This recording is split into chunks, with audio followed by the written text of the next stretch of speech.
दोस्तों, आज अगर हमसे कोई पूछे कि आप अपने किस वक्त में वापस जाना चाहेंगे, तो हमारा जवाब होगा बचपन। बचपन की बात ही अलग है। तब हमें कोई दुख नहीं होता, और होता भी तो बस पल भर का। जबकि खुशी होती है तो वो होती है पूरे दिन की। पर यही चीज हमारे बड़े होने के साथ साथ बदल जाती है, क्योंकि हम खुशी के पल को तो 1 मिनट में भूल जाते हैं, जबकि दुख को कई दिनों तक झेलते रहते हैं। लेकिन इसी बचपन और बड़े होने के बीच में जो आपसी मेल होना चाहिए, आज की मूवी उसी के ऊपर बेस्ड है।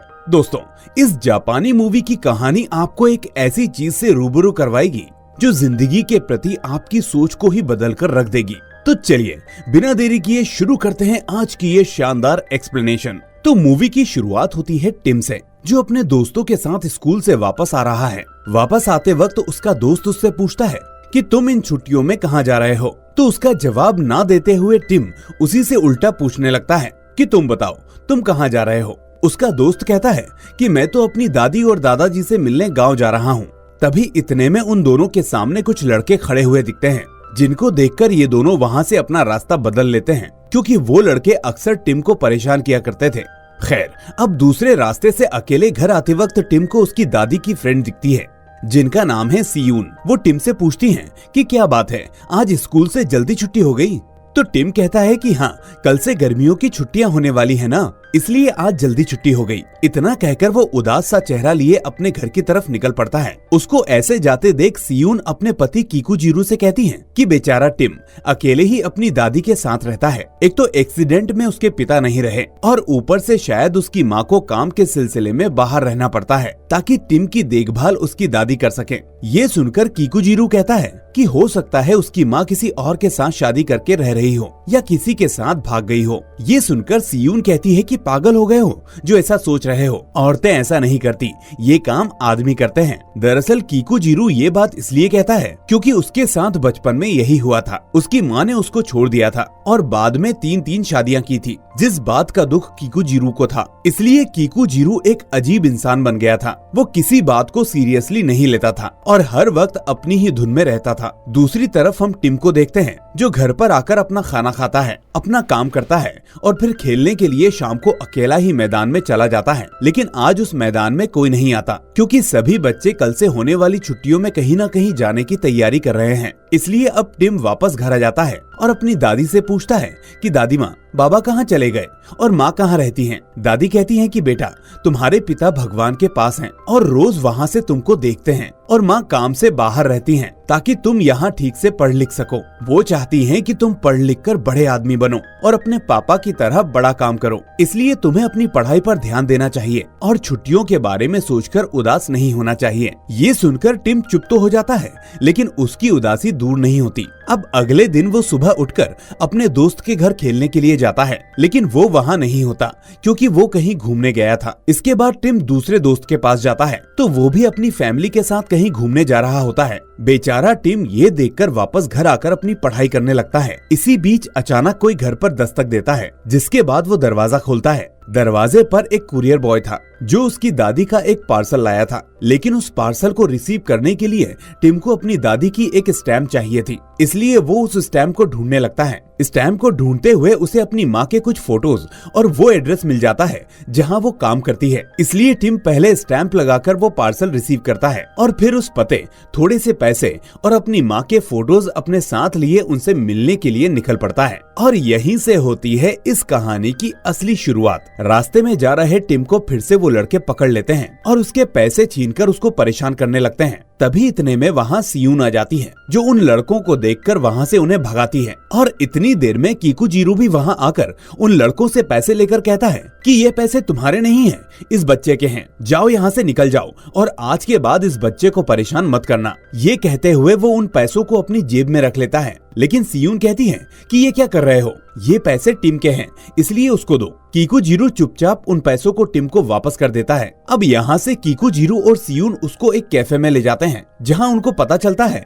कि टिम अपनी दादी को बिना बताए अपनी माँ से मिलने निकल चुका है। इसलिए सियून पूछती है कि टिम, तुम इतनी दूर कैसे जा पाओगे। और अकेले अपनी माँ को कैसे ढूंढ पाओगे। इस बात पर बेचारा टिम चुप रहता है, लेकिन सियून को पता है कि टिम इस वक्त काफी उदास है, इसलिए उसके दिमाग में एक आइडिया आता है। वो अपने पति कीकुजीरू को वहाँ बुलाती है और उसको कुछ पैसे देकर कहती है कि ये लो पैसे और टिम को उसकी माँ से मिलवा कर ले आओ। तब तक मैं इसकी दादी से कह दूंगी कि मैंने टिम को तुम्हारे साथ कुछ दिन के लिए कैंपिंग पर भेजा है। अब ये बात दादी को पता चलती है तो वो भी परेशान नहीं होती, क्योंकि सियून उनकी अच्छी सहेली है। अब जैसा कि मैंने आपको बताया था कि कीकुजीरू एक अजीब और लापरवाह किस्म का आदमी है, इसलिए वो पहले उन पैसों को लेता है और टिम को एक साइकिल रेस दिखाने के लिए ले जाता है और वहाँ जाकर वो सभी पैसों को सट्टे में हार जाता है। अब कोई ऑप्शन ना होने पर वो टिम से पूछता है कि तुम्हारे पास कुछ पैसे हैं क्या। टिम चुपचाप इस उम्मीद से पैसे निकाल कर दे देता है कि शायद अंकल उसे उसकी माँ के पास ले जाएंगे, लेकिन पैसे लेते ही कीकुजीरू उससे पूछता है कि तुम मुझे कोई नंबर बताओ। तो टिम कहता है 6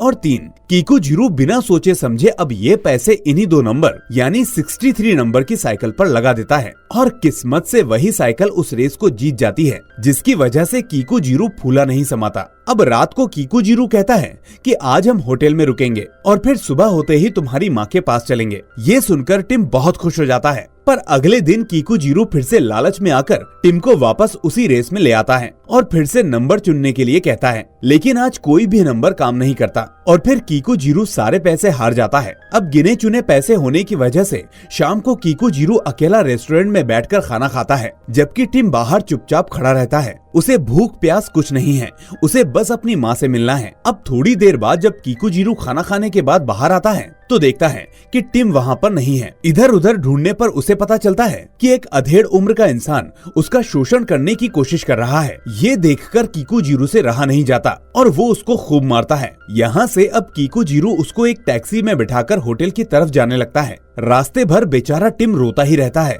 भले ही वो छोटा हो, लेकिन जानता था कि वो आदमी उसके साथ कुछ गलत करने की कोशिश कर रहा था। उसकी ये हालत देखकर कीकुजीरू को भी उस पर दया आ जाती है और वो सोचता है कि अब वो उसे उसकी माँ से मिलवा कर ही रहेगा। इसी बीच अब टैक्सी ड्राइवर टॉयलेट करने के लिए नीचे उतरता है, लेकिन काफी देर हो जाने तक वो वापस नहीं आता। ये देखकर कीकुजीरू सोचता है कि ड्राइवर मीटर चालू रखने की वजह से जानबूझकर देर कर रहा है, इसलिए वो खुद उस टैक्सी को लेकर निकल पड़ता है। हालांकि उसको टैक्सी चलानी नहीं आती थी, लेकिन जैसे तैसे वो उसको चलाकर आगे बढ़ जाता है। अब सुबह होने तक उस टैक्सी का फ्यूल खत्म हो जाता है तो कीकुजीरू उसको वहीं छोड़कर टिम के साथ पैदल ही निकल पड़ता है। रास्ते में वो टिम को एक जूस खरीद कर देता है, क्योंकि गर्मी बहुत थी। अब जूस पीते पीते वो टिम से कहता है कि जब तुम अपनी माँ से मिलो तो उनको बताना कि मैंने तुम्हें कोई परेशानी नहीं होने दी और तुम्हें खाने पीने को भी समय पर दिया। दरअसल कीकुजीरू ये सब इसलिए कह रहा होता है ताकि टिम की माँ उसे कुछ इनाम के तौर पर दे दे। अब यहाँ रास्ते में कीकुजीरू को एक रिजॉर्ट मिला तो उसे लगा क्यों ना यहाँ थोड़ी देर आराम कर लिया जाए। ये सोचकर वो वहाँ से अपने और टिम के लिए कुछ कपड़े खरीदता है और फिर दोनों स्विमिंग पूल के किनारे आ जाते हैं। टिम उस पूल में जाकर कीकुजीरू से कहता है कि आप नहीं आओगे क्या। कीकुजीरू कहता है कि मैं आकर क्या करूँगा, तुम तैरो ना। टिम पूछता है कि क्यों, आपको तैरना नहीं आता क्या। ये सुनकर कीकुजीरू एकदम से खड़ा हो जाता है और हीरो बनने के चक्कर में एक ट्यूब पहनकर पानी में कूद जाता है, लेकिन बेचारे को तैरना क्या पानी में खड़े रहना भी नहीं आता, इसलिए उसकी हालत कुछ ऐसी हो जाती है, पैर ऊपर और सर नीचे। ये देखकर अब सिक्योरिटी फौरन वहां आती है और उसको उस पूल से बाहर निकालती है। ये देखकर टिम कहता है कि मुझे पता था कि आपको तैरना नहीं आता, लेकिन तभी कीकुजीरू वहीं जमीन पर तैरने की प्रैक्टिस करते हुए दिखाता है और कहता है कि देखो इस तरह तैरते हैं, मुझे सब आता है, लेकिन यहाँ का पानी थोड़ा ठंडा था इसलिए ऐसा हो गया। अब इस तरह दोनों पूरे रिजॉर्ट में घूम घूम कर काफी मौज मस्ती करते हैं और फिर जब उस रिजॉर्ट को छोड़ने का समय आता है तो कीकुजीरू बिल देखकर कहता है कि अरे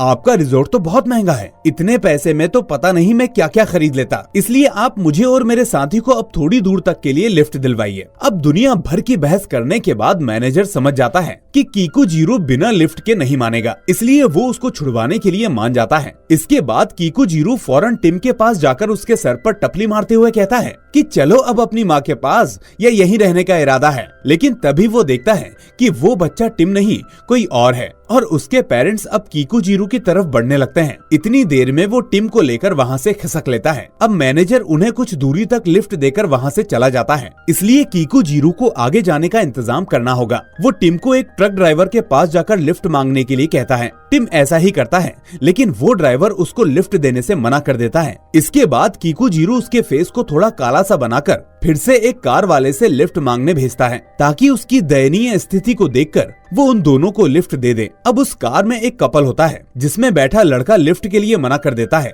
लेकिन वो लड़की कहती है कि देखो इतना छोटा बच्चा अकेला कैसे जाएगा, चलो हम इसको लिफ्ट देते हैं। लेकिन उसको लिफ्ट देते ही कीकू-जीरू भी उनकी कार में घुस जाता है, और ये देखकर दोनों समझ जाते हैं कि टिम अकेला नहीं है, बल्कि उसके साथ कोई और भी है। खैर, अब मजबूरन वो लोग उन दोनों को लिफ्ट दे देते हैं। अब रास्ते में जगह जगह रुकने की वजह से उस कपल के साथ टिम ने खूब मस्ती की, लेकिन फिर वो दोनों उसको और कीकू-जीरू को एक बस स्टॉप पर ड्रॉप करके चले गए। अब दोनों बैठे बैठे बस का इंतजार करने लगते हैं, ताकि कीकू-जीरू टिम को उसकी माँ के पास ले जा सके। अब इसी बीच अचानक एक आदमी आकर उन दोनों के बीच में बैठ जाता है और फिर अपना खाना भूलकर पीछे टॉयलेट के लिए चला जाता है। इसी बीच कीकू-जीरू का दिमाग फिर से चलने लगता है। उसको भूख जो लगी थी, लेकिन साथ में उसे टिम का भी ख्याल था कि उसे भी काफी देर हो गई, इसलिए उसे भी भूख लगी होगी। लेकिन तभी फिर से हीरो बनने के चक्कर में वो इस बार कुछ ऐसा कर देता है जिससे ये मूवमेंट काफी फनी हो जाता है। दरअसल वो आदमी जब टॉयलेट करके आता है तो अपना पैकेट ढूंढता है, लेकिन इतनी देर में उसकी गाड़ी आ जाती है,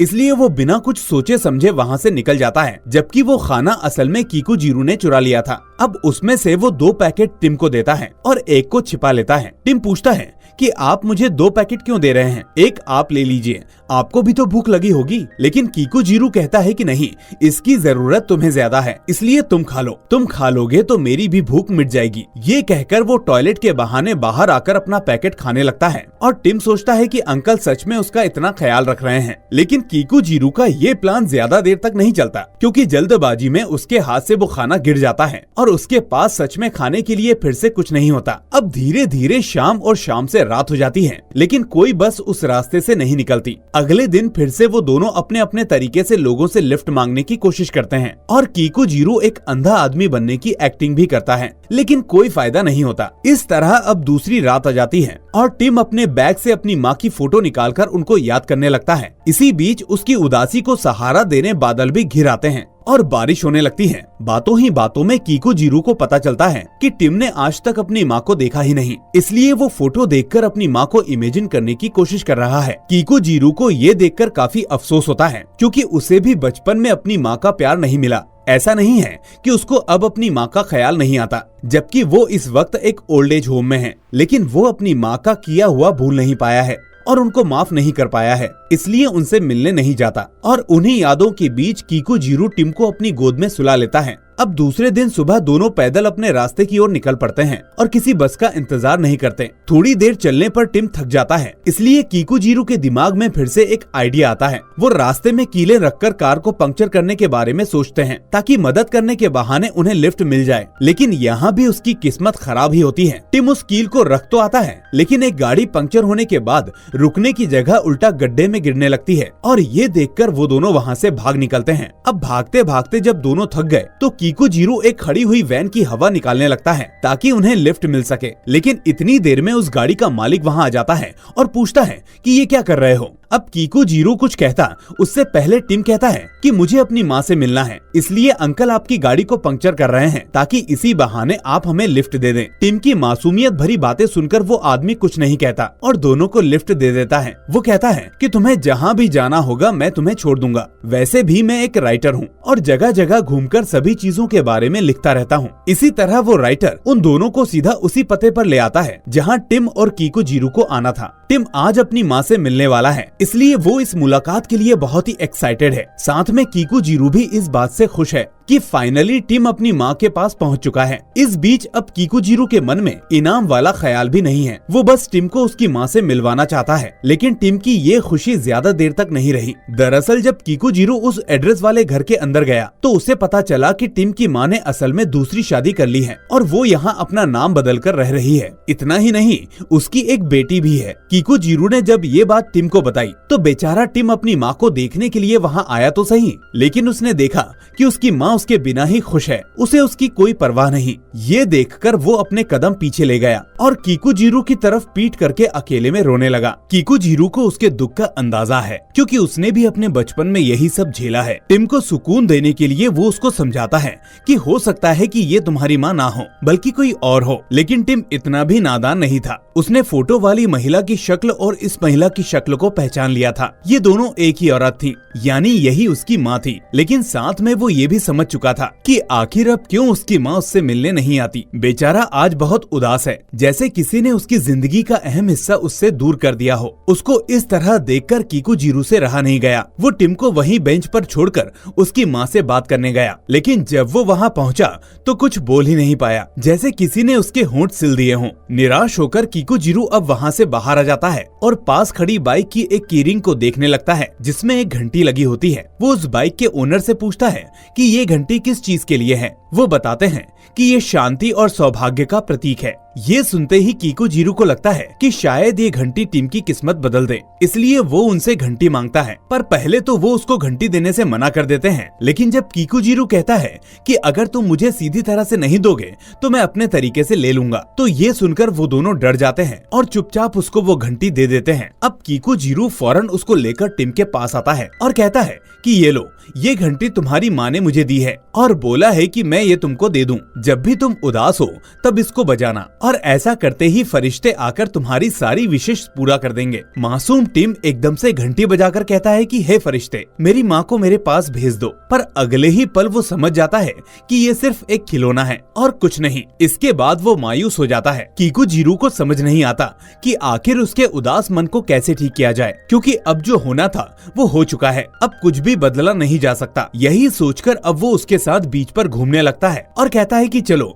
मेले में चलते हैं। टिम बिना कुछ बोले चुपचाप किकुजीरू के साथ चल देता है। वहाँ जाकर वो दोनों अलग अलग तरह से गेम्स खेलते हैं, लेकिन कितनी भी कोशिश करने पर जीत नहीं पाते। ये देखकर किकुजीरू को लगता है कि अगर हम नहीं जीते तो टिम का मन ठीक नहीं होगा, इसलिए वो बीच बीच में गेम्स के अंदर थोड़ी चीटिंग भी करने लगता है। लेकिन वहाँ का मालिक उसको ऐसा करते हुए पकड़ लेता है, जिसके बाद किकुजीरू की खूब पिटाई होती है। अब पिटने के बाद वो चुपचाप टिम के पास आकर बैठ जाता है। टिम पूछता है कि आपको इतनी चोट कैसे लगी, तो किकुजीरू कहता है कि कुछ नहीं, बस मैं सीढ़ियों से गिर गया। इसके बाद टिम जाता है और रात को ही एक दुकान खुलवाकर मरहम पट्टी का सामान ले आता है। सामान लाकर वो किकुजीरू की मरहम पट्टी करने लगता है, जिससे किकुजीरू बहुत भावुक हो जाता है। वो सोचता है कि आज तक इतनी फिक्र तो मेरी वाइफ ने भी नहीं की, और ये बच्चा तो सिर्फ मुझे कुछ दिन पहले ही मिला है, फिर भी ये मुझसे इतनी हमदर्दी रखता है। इसलिए किकुजीरू टिम को पहली बार थैंक यू बोलता है और कहता है कि फिक्र मत करो, सब ठीक हो जाएगा। अब दूसरे दिन वो अपनी वापसी के सफर पर निकल पड़े। पैदल चलते हुए दोनों ने अपने सर पर पेड़ का बड़ा पत्ता लगा लिया ताकि उन्हें धूप न लगे। अब चलते चलते दोनों को भूख लगी, तो किकुजीरू भुट्टे के खेत में भुट्टा चुराने पहुंचा। लेकिन जैसे ही वो उसमें गया तो उसने देखा कि वो लेखक भी वहीं पर है और खेत से भुट्टे चुरा रहा है। अब दोनों ने मिलकर इतने भुट्टे चुराए कि खाने के बाद बचे हुए भुट्टों को बीच सड़क पर बेचने लगे। यहाँ लेखक को किकुजीरू से टिम के बारे में सब कुछ पता चला, जिसके बाद उसे बहुत बुरा लगा। वो कहने लगा कि हमें उसको अकेला नहीं छोड़ना चाहिए, बल्कि उसके साथ टाइम स्पेंड करना चाहिए। क्यों ना हम लोग कैंपिंग पर चलें। इस तरह अब तीनों कैंपिंग पर निकल पड़ते हैं। अब नदी के किनारे उन्होंने तंबू लगा लिया और टिम वहीं उस घंटी को इस्तेमाल करके मछली पकड़ने लगा। इतने में वहाँ वो बाइकर्स भी आ गए, जिन्होंने किकुजीरू को वो घंटी दी थी। किकुजीरू उनको टिम के बारे में सब कुछ बताते हुए कहता है कि उससे मत कहना कि ये घंटी तुम्हारी है। वो बाइकर्स भी दिल के अच्छे थे, इसलिए उनको भी टिम के बारे में सुनकर बहुत बुरा लगा। आखिर इतना छोटा बच्चा इस वक्त क्या सोच रहा होगा, यही उन दोनों के दिमाग में चलने लगा। लेकिन तभी किकुजीरू के दिमाग में एक आइडिया आया, जिसके बाद एक बाइकर ने खुद को मछली बनाकर तालाब में कूदा दिया और दूसरे बाइकर ने खुद को एक ऑक्टोपस जैसा बना लिया ताकि वो भी टिम को एंटरटेन कर सके। इस सब से अब टिम का दिमाग ठीक होने लगा और वो थोड़ा रिलैक्स महसूस करने लगा। ये देखकर किकुजीरू को अपनी माँ की याद आने लगी, क्योंकि वो भी अपनी माँ को गलत समझता था। लेकिन आज उसकी माँ ओल्ड एज में होने के बाद भी वो उनसे मिलने नहीं जाता। किकुजीरू सोचने लगा कि जब इतना छोटा बच्चा अपनी माँ को माफ करके अपनी नॉर्मल लाइफ में वापस आ गया, तो मैं क्यों नहीं आ सकता। इसलिए किकुजीरू एक बाइकर से पूछता है कि नोमी वाला ओल्ड एज होम यहाँ से कितनी दूर है। उसने कहा ज्यादा दूर नहीं है, हम बाइक से जा सकते हैं। ये सुनकर किकुजीरू टिम को लेखक के पास छोड़कर एक बाइकर के साथ वहाँ के लिए निकल पड़ता है। अब वहाँ जाकर किकुजीरू अपनी माँ को देखता है, जिसकी दिमाग दिमागी हालत ठीक नहीं है। वो भी अपनी माँ को दूर से खड़े बस निहारे जा रहा है, लेकिन वो उनसे मिलने नहीं बल्कि उनको माफ करने आया है ताकि खुद के दिल पर रखा बोझ कम कर सके। और ऐसा करते ही वो वहाँ से निकल आता है और अपनी माँ को याद करते हुए इमोशनल होने लगता है। तभी बाइकर कहता है कि जब तक टिम हमारे साथ है तब तक अपने ऊपर कंट्रोल रखो, वो सिर्फ एक छोटा बच्चा है। ये सुनकर कीकूजीरू फिर से टिम के साथ हो लिया। सब मिलकर फिर से मस्ती करने लगे। कभी वो लोग जंगली बनकर टिम को हंसाते तो कभी एलियन बनकर उसको डराते। इस तरह से रात को वो लेखक टिम को कई कहानियां सुनाने लगा जिससे टिम अकेला ना फील करे। खैर, अब अगली सुबह एक बाइकर जाकर पास वाले खेत से तरबूज चुरा कर ले आता है। ये देखकर कीकूजीरू उसको डांटने लगा कि आखिर तुम लोगों ने चोरी क्यों की? किसान कितनी मेहनत करते हैं और तुम लोग चोरी करके उनका अनाज चुरा लेते हो। इस ज्ञान को बांटते हुए अचानक कीकूजीरू उनमें से एक तरबूज उठाकर खाने लगता है, जिसको देखकर पहले सभी शॉक हो जाते हैं और फिर सभी जोर जोर से हंसने लगते हैं। इसके बाद सभी मिलकर टिम के साथ बच्चों वाले खेल खेलने लगे और उसको खुश रखने लगे। पूरा दिन कैसे निकल गया किसी को पता ही नहीं चला। टिम ने भी आज ऐसा फील किया जो उसने आज तक फील नहीं किया था। वो आज बहुत खुश है। यही तो है मासूमियत। एक बच्चा पल भर में अपना गम भूल गया, जबकि हम अपने गमों को पकड़े रहते हैं, उनको भुला ही नहीं पाते। लेकिन सच यही है कि जिंदगी किसी के लिए नहीं रुकती, हमें सिर्फ चलना है, सफर चाहे रंगीन हो या फिर ब्लैक एंड व्हाइट। खैर, अब अगले दिन सभी का विदाई का टाइम आ जाता है। सबसे पहले बाइकर्स टिम और कीकूजीरू को बाय बोलकर वहाँ से निकलते हैं और फिर लेखक कीकूजीरू और टिम को अपने साथ लेकर उनके शहर छोड़ने आया, जिसमें रास्ते भर उन्होंने फिर से खूब मस्ती की। अब ये वो घड़ी है जब कीकूजीरू और टिम को भी एक दूसरे से अलविदा कहना है। कीकूजीरू के पास कहने को बहुत कुछ है, उसने टिम से बहुत कुछ सीखा है, लेकिन टिम इतना बड़ा नहीं है कि उसकी सभी बातों को समझ सके। इसलिए कीकूजीरू उससे कहता है कि हमें ऐसी छुट्टियां और बितानी चाहिए। हर साल गर्मियों की छुट्टियों में हम ऐसे ही घूमने चला करेंगे, लेकिन तब तक मुझे पूरा यकीन है कि तुम अपनी दादी का पूरा ख्याल रखोगे, ठीक है ना? टिम मुस्कुराते हुए हाँ बोलता है और कीकूजीरू से जाते जाते पूछता है कि आपका नाम क्या है अंकल? मैंने अभी तक आपका नाम नहीं पूछा। कीकूजीरू बोला कि अरे तुम्हें नाम से क्या करना, तुम मुझे दोस्त कहकर बुला सकते हो। टिम ने कहा ठीक है दोस्त, जल्दी मिलते हैं। ये कहकर टिम वापस खुशी खुशी अपने घर की तरफ दौड़ पड़ा। टिम ने इस सफर से बहुत कुछ सीखा। वो अपनी माँ से मिलने के लिए निकला, उनसे मिला और फिर सच्चाई जानने के बाद उनको भुला भी पाया, क्योंकि दोस्तों ने उसको ऐसा करने में मदद की और साथ में ऐसी यादें भी दी जो वो जिंदगी भर नहीं भूल सकता। लेकिन दोस्तों, मुझे पसंद आया कीकूजीरू का किरदार, जो शुरू में एकदम से लापरवाह था, लेकिन धीरे धीरे उसके अंदर जिम्मेदारी की भावना आने लगी। और ऐसा इसलिए हुआ क्योंकि वो टिम के अंदर खुद के बचपन को देख पाया और उससे बहुत कुछ सीख पाया। दोस्तों, यही है इस खूबसूरत कहानी का दी एंड। उम्मीद है आपको ये कहानी बहुत ही पसंद आई होगी, इसलिए इस वीडियो को लाइक करने के साथ साथ चैनल को भी सब्सक्राइब कर लें। साथ में नोटिफिकेशन बेल को दबाने के साथ साथ नीचे कमेंट भी कर दें कि आखिर दोनों में से आपको किसका किरदार ज्यादा अच्छा लगा। तो दोस्तों, मैं मिलूंगा आपसे अगली ऐसी ही वीडियो में। Till then take care and thanks for watching.